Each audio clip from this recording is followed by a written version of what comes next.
My name is StanHope Nwanckuwu.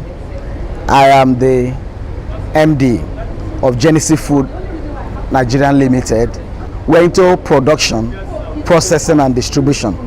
We produce livestock like poultry, piggery, and we also do snail. We process and distribute, and some to hotels and to fast food. My inspiration actually generally is two things. All my life I have always liked to help people. In fact, that's one of the goals of Genesis Food, to put food on the tables, both for the poor and to the rich, to make food available to people here in Nigeria, and God also willing, to the entire continent of Africa. That's what inspires me, and by doing that we'll also be able to create job. In fact, that's one of the reasons that made me to quit my job, to resign. And before leaving, I was even heading a project that was moving all the description from a software they call Pesa to SAP. My manager wanted me to stay, called me, they needed me, and I somehow financially I needed the job.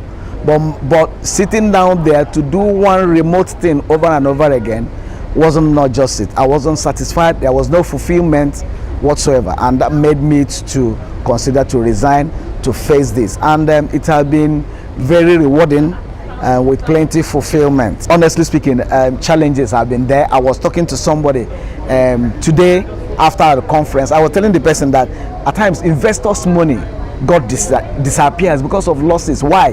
The challenges we have, the environmental, the business environment here in Nigeria is very rough, is very challenging, and that's what 80% of why businesses collapse. It's not that people steal money or people mismanage money. The truth of the matter is that the business environment is rough. At times, most things you plan on paper, they are not always there. For instance, power failure. We have had losses in chicken processing and production, over 3 million. That wasn't our making. So that's a major challenge. But what has kept us going is that we keep thinking around it. Right now, we are developing things called blast freezer, looking for alternative, figuring out how to come out of most of these fierce challenges you don't see in other business environments around the world. And my encouragement for the young ones, first and foremost, is try to know your passion.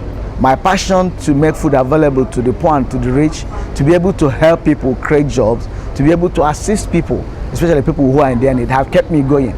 So the same way most people who are passionate about entertainment, maybe movie makers, maybe in the Nollywood, they are there because it's their passion. They have grown so much that even if you give them a job in oil and gas, they won't come. The same way, any young person who is able to discover his passion, one or two or three, walk around them and see the one that work well with the person. That's my humble advice for any young person, to first and foremost discover what your passions are, what you think you are wired for, things you are actually created for. When you're able to discover that, learn on that, I think it will actually help any young person to take any radical decision that will be able to change the person.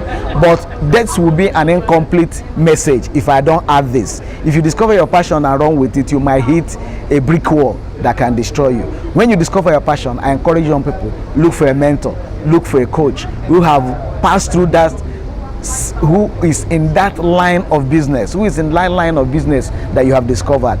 Go and learn from them. Go and be inspired from them. You learn from their mistake, learn from their successes, so that you don't make the same mistakes they made. And the greatest thing they will even do for you is to establish a very strong network, which probably you won't be able to build in the next 20 years. And at this point, I just want to thank you for this opportunity to share my experience and encourage young people. Thank you very much.